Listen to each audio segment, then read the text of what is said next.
کو دو طرح کی گائیڈنس مل رہی ہے. ایک مذہبی گائیڈنس ہے جو لوگوں کو گائیڈ کر رہے ہیں, ایک وہ گائیڈنس ہے جس میں مذہب نہیں ہے, موٹیویشنل اسپیکر جو آج کل کر رہے ہوتے ہیں. خوب اچھی طرح ایک بات دماغ میں بٹھا لو, یہ جو موٹیویشنل اسپیکرز آپ کو گائیڈ کر رہے ہیں نا, جو مذہب کو نہیں مانتے ان کی بات کر رہا ہوں. میں نہیں کہہ رہا ان کی ساری باتیں غلط ہوتی ہیں, ان کی ساری باتیں غلط, میں یہ نہیں کہہ رہا, بہت سی باتیں اچھی کرتے ہیں اور لوگوں کو ضرورت ہوتی ہے, لیکن ان کی بیس نہیں ہے. ان کو سکسیس کا مطلب ہی نہیں پتا ہے, کامیابی کا مطلب ہی نہیں پتا ہے. جس آدمی کو کامیابی کی ڈیفینیشن ہی معلوم نہ ہو, وہ آپ کو کیسے کامیاب بنا سکتا ہے؟ دیکھو, جس کو صحت کی تعریف معلوم نہ ہو وہ ڈاکٹر صحت دے سکتا ہے آپ کو؟ آپ کسی ڈاکٹر کے پاس گئے, آپ نے کہا میں صحت مند بننا چاہتا ہوں, میرا ہدف ہے, آپ ڈاکٹر ہیں, آپ مجھے صحت مند بنائیں. وہ ڈاکٹر یہ سمجھتا تھا کہ پڑھا لکھا نہیں تھا, وہ یہ سمجھتا تھا کہ جعلی ڈگری تھی اس کے پاس, وہ یہ سمجھتا تھا کہ صحت مند وہ ہوتا ہے جو موٹا بہت ہوتا ہے. تو اس نے کہا یار آپ تو 50 کلو کے ہیں, ابھی ایک 150 کلو کے ایک صاحب آئے تھے میرے پاس, وہ صحت مند تھے, موٹے تھے ماشاءاللہ, ایسے میز اٹھا کے نیچے مار دیتے, پٹخ دیتے. تو ٹھیک ہے, میں اب آپ کو صحت مند بنانے کی فکر کر دیتا ہوں, اب آپ اتنے پراٹھے, اتنے برگر, اتنی بریانیاں روزانہ پھوڑا کریں, اور ہضم کے لیے یہ کارمینہ لے جائیں یا کچھ بھی چیز لے جائیں. اور آپ نے جب موٹے ہونا شروع ہوئے اور توند نکل رہی ہے اور ماشاءاللہ جاندار, تو آپ کہہ رہے ہو یار یہ ڈاکٹر ہے, اس کو سننا چاہیے, یہ ہے, دیکھو میں ایسا باریک سا تھا اور اس نے مجھے کیا بنا دیا, یہ زبردست, لمبائی چوڑائی برابر. اب لوگ مجھے کہیں گے وسیم اسکوائر, سمجھ رہے ہیں نا؟ تو عقل مند کہے گا بھائی اس سے تو پہلے 50 کلو کا اچھا تھا. آپ کہیں گے نہیں یار میں اتنا صحت مند ہو گیا, دیکھو میں 4 گنا بڑھ گیا ہوں میں. ہم کہیں گے ابھی جب تھوڑے دنوں میں تجھے بیماریاں آئیں گی نا, پہلے تو چل پھر لیتا تھا, ابھی تو سانس پھولے گا تیرا, تجھے شوگر تجھ پہ حملہ کرے گی, بلڈ پریشر کا مریض بنے گا, تھوڑے دنوں میں تیرے گردے ڈیمیج ہو جائیں گے, پھر شوگر بڑھنے سے تیری آنکھیں ضائع ہونے کا خطرہ ہے, یہ ہونے کا خطرہ, وہ ہونے کا خطرہ, اور وہ خطرات آنا شروع. تو اس کو پتا چلے گا بھائی میں جس ڈاکٹر کے پاس گیا تھا اس نے صحت کا لیبل لگا کے میرا بیڑا غرق کر دیا. یاد رکھو, کامیابی کی ڈیفینیشن صرف اللہ اور اس کے رسول بتاتے ہیں. کامیابی کیا ہے یہ کسی کے پاس ہے ہی نہیں. جب ہے ہی نہیں تو تمہیں کامیابی کی طرف لے کے کیسے جائے گا؟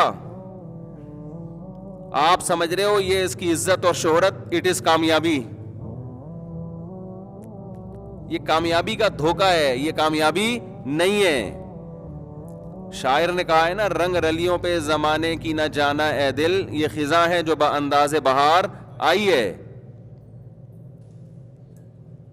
یہ کامیابی تھوڑی ہے.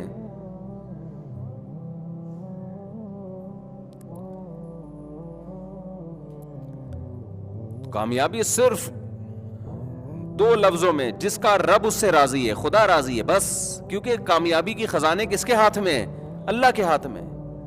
تو رب کو تو یہ اپنی ڈکشنری میں لاتا ہی نہیں ہے نا. مجھے ایک بات بتاؤ, آپ کسی اسٹیٹ میں کسی ریاست میں ہو اور ریاست آپ کو جج بھی کر رہی ہے, حکومت ہے آپ کو دیکھ رہی ہے کیا کر رہے ہو, آپ اپنی زندگی گزارنے کا وہ طریقہ اختیار کرتے ہو جس میں جگہ جگہ گورنمنٹ کے لاز کو آپ توڑ رہے ہو, قانون کو توڑ رہے ہو. گورنمنٹ آپ کو کچھ نہیں کہہ رہی. کیوں؟ اس کا ایک طریقہ ہے کہ بھائی ایک پراپر طریقے سے سزا ملتی ہے اس میں. ایک طریقہ تو یہ نا, آپ نے سگنل توڑا اور فوراً ٹریفک پولیس والے نے پکڑ لیا. کچھ جرائم ایسے ہوتے ہیں جو بڑے جرائم ہوتے ہیں, ایجنسیز آپ کو چھوڑ دیتی ہیں کہ ابھی دیکھو اس کے نیٹ ورک پکڑو پورا ہے. بھائی ایسے ہی ہوتا ہے نا, ابھی اس کو ذرا باتیں کرنے دو, اور پورا نیٹ ورک جو ہے نا پکڑ کے ایک ہی دفعہ میں طبیعت سے چترول لگیں گے. اللہ تعالیٰ قرآن میں بار بار کہتے ہیں کہ میں نے بنایا ہے, لا تحسبن اللہ غافلا عما یعمل الظالمون. جو ظالم لوگ جو کر رہے ہیں نا, مجھے غافل نہیں سمجھنا اس سے. ظالم لوگ, ظالم سے مراد صرف انسانوں پہ ظلم کرنے والا نہیں, جو خدا کے ساتھ ظلم کرے, جو خدا کی مانے ہی نہیں. یہ موٹیویشنل اسپیکر زنا کے خلاف کیوں نہیں بولتے؟ یہ کیوں نہیں کہتے کہ گرل فرینڈ رکھنا گندی حرکت ہے, بھنگی چماروں والا کام ہے, یہ کیوں نہیں بولتے؟ کیوں؟ یہ خدا کا مسئلہ ہے، یہ ان کا ہیڈک تھوڑی ہے. زنا کو کون ناپسند کرتا ہے، ریاست یا خدا؟ بولو نا کیا ہو گیا میرے بھائی؟ یہ کیوں نہیں بولتے کہ زنا مت کرو؟ جو زنا سے بچتا ہے وہ کامیاب ہے، جو زنا کرتا ہے وہ بھنگی چماروں والی حرکت کر رہا ہے. گدے گھوڑے زنا کرتے ہیں یا نکاح کرتے ہیں؟ بولو نا. وہ نکاح تھوڑی کرتے ہیں. گدے گھوڑوں والی زندگی ہے یہ گرل فرینڈ. ٹیشو پیپر کی طرح عورت کو استعمال کیا اور بعد میں چھوڑ دیا. آپ کامیاب ہیں دنیا کی نظر میں، آپ کو پیسہ مل گیا، عزت مل گئی، آپ اسٹیج پہ کھڑے ہو گئے لوگوں کو گائیڈ کر رہے ہیں. لوگ کہہ رہے ہیں بھئی کاش ہم بھی اس جگہ ہوتے. یہ بھول گئے کہ جس نے بنایا ہے، یا تو یہ کہو کسی نے نہیں بنایا، اے وہی بس ڈارون وارون جو دم بندر کی اور وہ سب مارکیٹ سے پھر دم شارٹ ہوئی. بندر یہی، وہ بندر کہہ رہا ہوں، ڈارون یہی کہتا ہے نا کہ دم تھی، پھر مارکیٹ سے دم کیا ہو گئی؟ شارٹ ہو گئی. نہ دم دے رہے ہیں نہ دم کے پیسے دے رہے ہیں. تو یا تو اس نظریے کے آپ حامل ہو جائیں کہ بس ایسے ہی یہ سب اتفاق سے ہے، تو ہم تو نہیں مانتے بھائی، یہ نہیں ہو سکتا، یہ نہیں ہو سکتا. خود بخود یہ سارا نظام نہیں چل سکتا. اور اگر کوئی کائنات کو بنانے والا ہے تو سب سے زیادہ ویلیو آپ کو اس کریٹر کو دینی پڑے گی جس نے اس کائنات کو اور انسان کو بنایا. اگر آپ اپنی لائف سے، اپنی زندگی سے اس کریٹر کو نکالو گے، آپ کامیابی کے فضول قسم کے دعوے کرو گے. دیکھو نبی صلی اللہ علیہ وسلم نے فرمایا کہ یہ جو دل ہے نا، یہ اللہ کی 2 انگلیوں کے درمیان میں ہے. جب چاہتا ہے جدھر کو چاہتا ہے پلٹ دیتا ہے. سکون کس کے ہاتھ میں ہے؟ خدا کے ہاتھ میں. آپ زنا میں سکون تلاش کر رہے ہو. میں سنتا ہوں بعض دفعہ موٹیویشن اسپیکر کی، آج کل تو آ جاتے ہیں نا سامنے، کچھ بھی دیکھ رہے ہو، 2 منٹ کی تقریریں آ رہی ہوتی. کہیں ان کی ڈکشنری میں خدا ہے ہی نہیں. خدا کو راضی کرنا یہ ان کی لغت میں ہی نہیں ہے. تو کامیاب کیسے ہو گئے بھائی؟ تم ایک اسٹیٹ میں رہتے ہو، ریاست میں رہتے ہو، حکومت کے قانون کو فالو نہیں کر رہے. یا تو بچ جاؤ گے اگر حکومت کو پتہ نہیں ہے. حکومت کو پتہ ہے تو پھر بھی بچ جاؤ گے اگر حکومت میں عدل و انصاف نہیں ہے. لیکن اگر حکومت میں عدل و انصاف بھی ہے، حکومت کی نالج میں بھی ہے کہ یہ جرم مجرم ہے، تو پھر تم جتنا کامیاب ہو رہے ہو نا، سمجھو اتنا ہی زیادہ ناکام. کیونکہ پھر یہ کامیابی ڈھیل کی علامت ہے. جیسے خفیہ ایجنسیاں بڑے بڑے مجرم کو چھوڑ دیتی ہیں، چھوٹے چھوٹے کو چترول لگا کے معاف کر دیتی ہیں. جو ملک کی ریاست کے باغی لوگ ہوتے ہیں نا، ان کو وقتی طور پر پنپنے دیا جاتا ہے. تبھی تو میں یونیورسٹیوں میں کہہ رہا ہوں، آج کل جو ملک کی بغاوت کی یونیورسٹیوں میں تحریکیں چل رہی ہیں، ان نوجوانوں سے کہہ رہا ہوں اپنی جانوں پہ رحم کرو.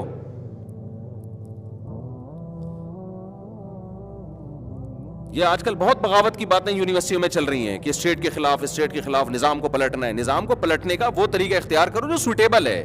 ہم نظام کی تبدیلی کی کوشش کو غلط نہیں کہتے.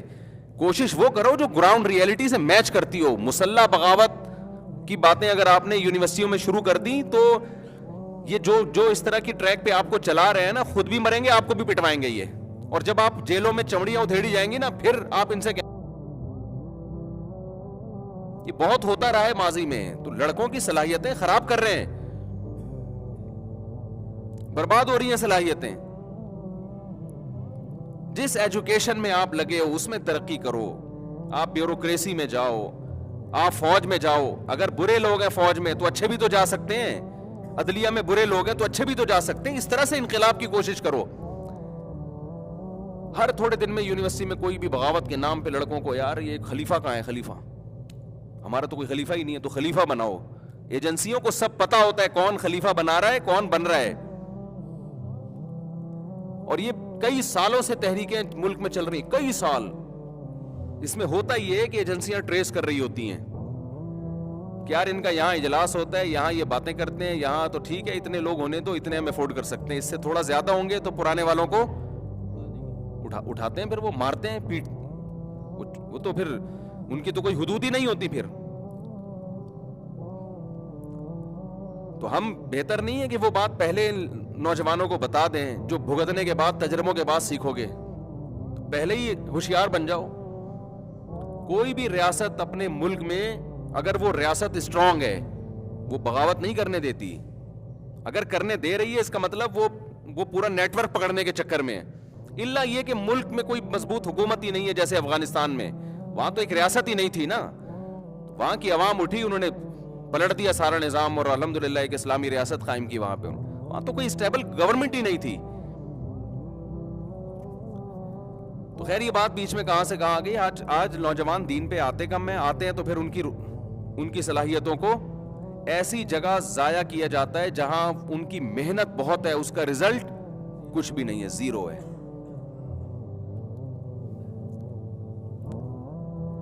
پھر لوگ ہم سے کہتے ہیں کہ آپ انقلاب کی باتیں کیوں نہیں کرتے. باتیں وہ کرو جو کر سکتے ہو, افورڈ کر سکتے ہو. خالی باتیں کرنے پر گورنمنٹ کی طرف سے کوئی پابندی نہیں ہے. کبھی چھاؤں میں بیٹھو تو ہم کچھ اور بہت ساری باتیں لے کے بیٹھے ہوئے ہیں, آپ کو بتائیں گے. کبھی چھاؤں میں آؤ, کچھ باتیں ممبر پہ بتانے کی نہیں ہوتی ہیں. یہ ساری گولیاں ہم نے بھگتے ہوئے ہیں, یہ جو ہے نا یہ سارے یہ سب کنچے کھیلے ہوئے ہم نے. ایسے بیوقوف نہیں ہے کہ ایک دم سے ممبر پہ آ کے بیٹھ گئے. یہ سب چیزوں سے ہم گزرے ہوئے ہیں.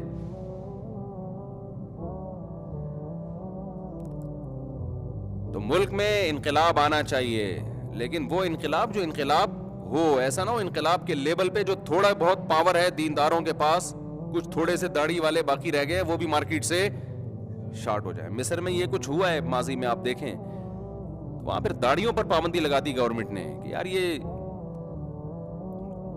یعنی مذہب کا, اور جو تھوڑا بہت مذہب بچا تھا اس کا بھی ستیہ ناش کر دیا. تو اسٹیٹ کی رٹ کو چیلنج مت کرو, اسٹیٹ کے اس طرح سے اگینسٹ مت جاؤ کہ آپ جو مرضی کرو. ہم یہ کہہ رہے ہیں تلوار نہ اٹھاؤ, مسلح بغاوت ریاست کے خلاف نہ کرو, باقی جو مرضی کرو آپ, بلکہ وہ تو کرنا چاہیے آرام سے ہاتھ